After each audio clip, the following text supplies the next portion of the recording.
里是社交光谱，我是莱特，欢迎来到泰勒的20年的精华大课蓝图解码 2.0。关于课程的最新的一个更新动向，以及你想要获得更多的一个链接，请关注我们的公众号社交光谱，我们会在研讨会群里面不定期的进行直播答疑。那么我们来开始今天的一个内容。接下来大家可以看到泰勒给我们的2个练习，这个群体的练习呢，就是在帮助我们去打破表达中的限制，学会用声音、语调和情绪来传递信息，而不是去过度依赖具体的内容。大多数人啊，在公众面前讲话的时候，要么显得很刻意，要么投入的精力不够，要么过于注重内容，要么尝试用一些夸张的方式来吸引别人的注意力。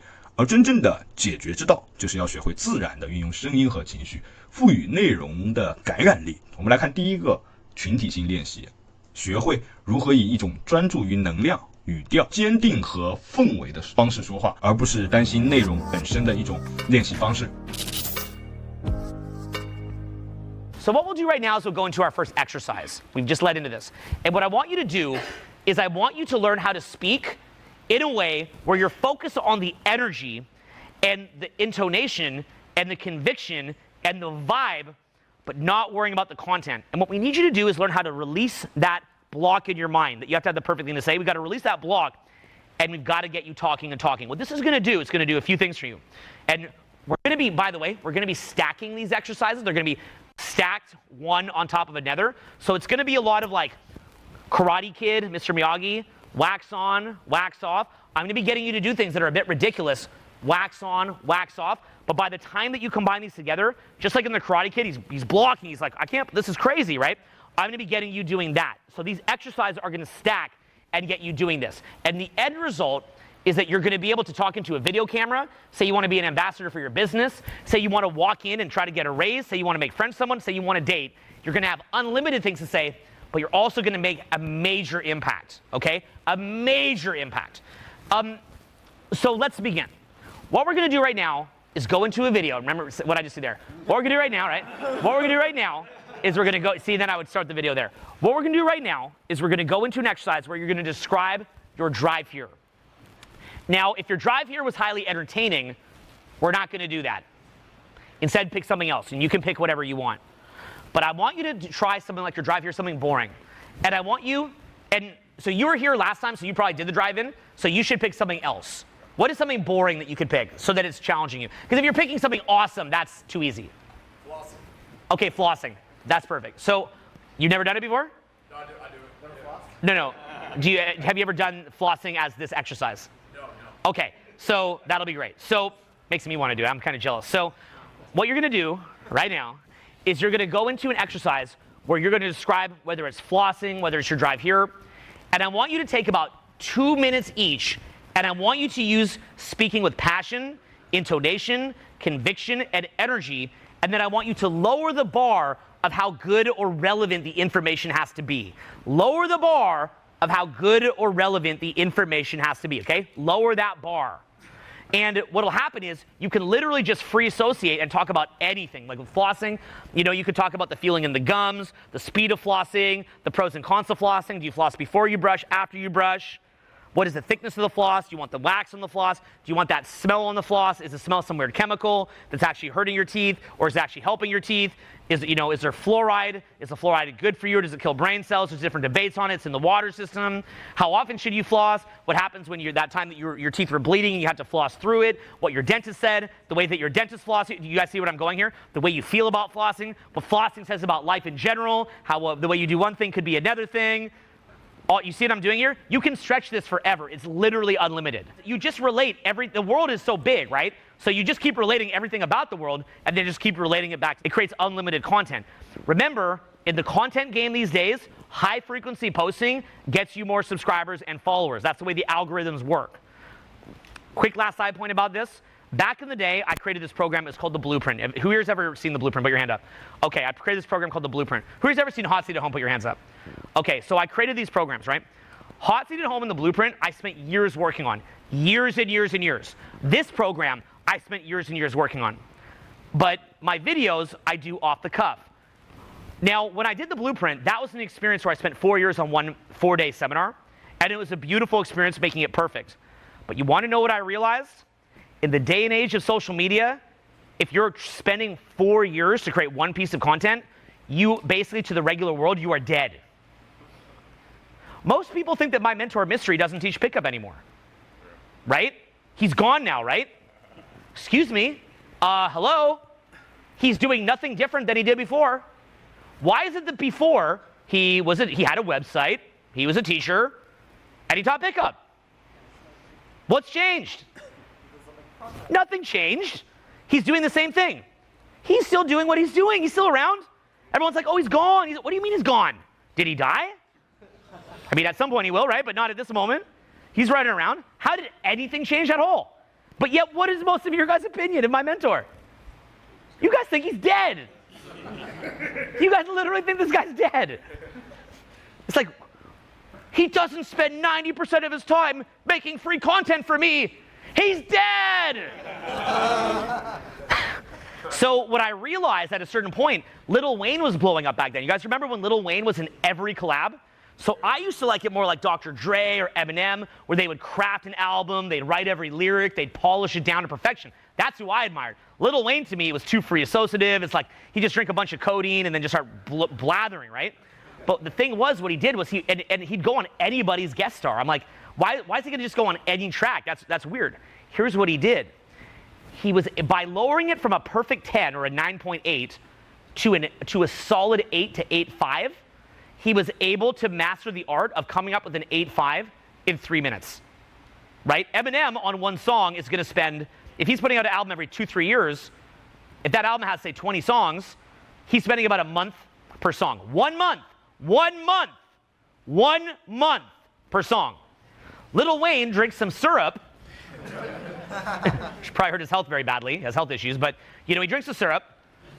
He lets the other the person he's guest starring on, make the beat, do the distribution. He was guest starring on everything, right? Now, his rap might not have been quite, now it's arguable, you might like his rap better than Eminem, but his rap might have not been better than, say, Eminem, who spent a whole entire month or 2 months on a song, but it was still very good, depending on your taste, but to a lot of people, very good. That's undeniable. Popular, right? So then what happened was he was able to be out there all the time. So Eminem's been gone. Eminem's been dead for 3 years. Lil Wayne is omnipresent. You can't, literally every channel, it's Lil Wayne on this guy's song, Lil Wayne on that guy's song. Then he goes and puts out the Carter 3, blows up. Carter 4, almost as good. Then he had a label dispute. That's the problem with the Scissorp, being all whacked out, him and his boss, right? The Birdman. They had their challenges, okay? Say no to drugs, kids. But they had a great run. What's going on there? It was the frequency of release. Learning how to master improvisational speaking means that when you do your social media, you can put out a solid 8.5 every day of the week if you want. Now, if you want to do a 10, I've done a 10. It's called The Blueprint. It's called Hot Seat at Home. It's called This Seminar. This seminar is going to be a 10 to me. But what I'm saying is, how long did it take to make this? I can't make something like this every day because this has so many iterations. I've reshuffled this and played with it and tried the different aspects for impact so many times. This seminar is probably, it's about 1 decade in the making. So to get what you're going to get here this weekend, it took me a decade to come up with it. To get the free tour, the 7 hours of content I recorded yesterday, I did in 1 sitting. You see? But that seminar yesterday is still a quality 8. Nothing prepped. And by the way, here's where it gets weirder. Let's add on to that. The seminar that I created yesterday is the quality 8 of my potential. But that seminar yesterday, because I speak so much, is probably at a higher level than most people's paid programs. So it's an 8 for me. Why is it at a higher level? What do you think? Because I teach all the time.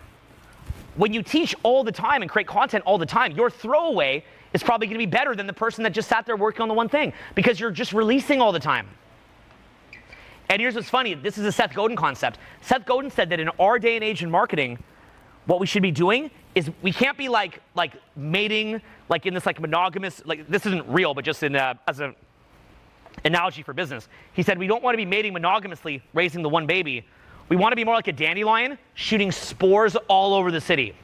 And out of all those spores that you shoot out, somewhere there's going to be a little dandelion that will grow up from that.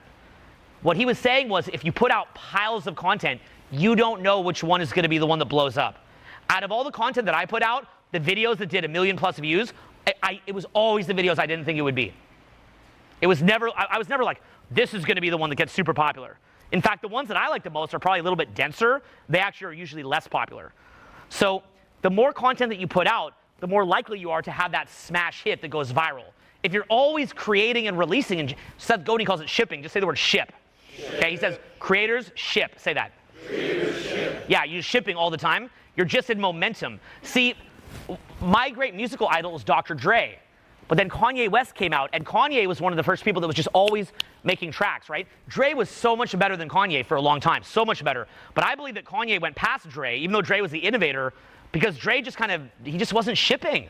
He got out of the habit of shipping and just releasing. You want to be in what's called shipping momentum. Say that word, shipping momentum. Okay? So in the same way with, say, meeting people, if I'm out meeting people all the time, I don't need to do this perfect, scripted way of meeting people. I'm going to go out, I'm going to improvise, I'm going to have fun, I'm going to meet a ton of people, and what's going to happen is, if I'm just meeting all these people all the time, I'm going to wind up meeting somebody, and they're going to think I'm the best person ever, because I just met so many people. If I'm putting out videos, putting myself in front of tons of people, there's going to be a lot of people that don't like it, but some will. So it's just a momentum. Say the word momentum. Okay? So let's dial it back then again, full circle. So this exercise right now, it's just about, look at the mindsets that I'm instilling in you here.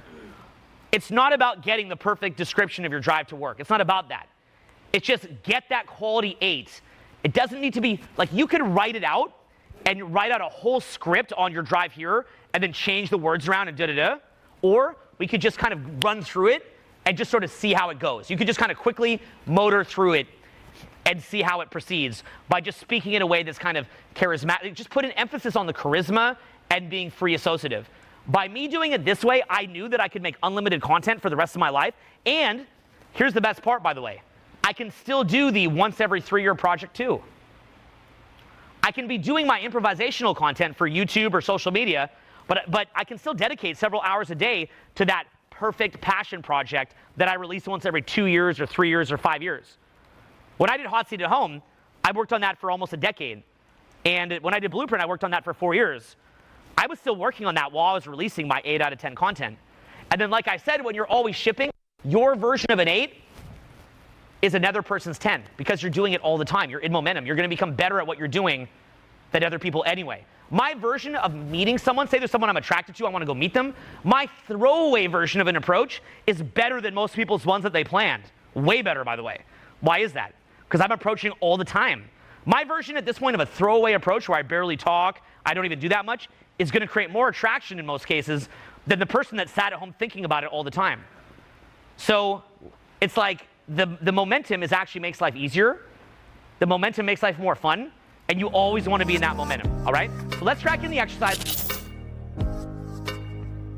如果说我们放下对信息质量的一个过高的一个要求，允许自己自由联想，天马行空。泰勒以使用牙线为例他从牙龈的感觉讲到了使用频率，从牙线的厚度讲到了上面的蜡和味道，各种各样的东西。所以说，只要你放飞思维，一个看似很简单的一个话题，都能够引出无限的一个内容。当你不再拘泥于事先准备好的内容的时候，而是敢于相信自己的直觉和感受的时候，你就能很自然流畅的表达，也更能打动观众。即使有一些想法可能不够成熟或者深刻，但是这种活力本来就是一种感染力。泰勒曾经花了4年的时间全心投入创作这个蓝图这个项目，力求尽善尽美。但是这个社交时代的来临，如果说你花了太长的时间去创作内容，可能大众就不认识你了。很多人认为我们的祖师爷迷男已经退出了这个教学，其实并非如此第一个练习方式已经看完了，我们接下来我会给大家分享第2个命题练习。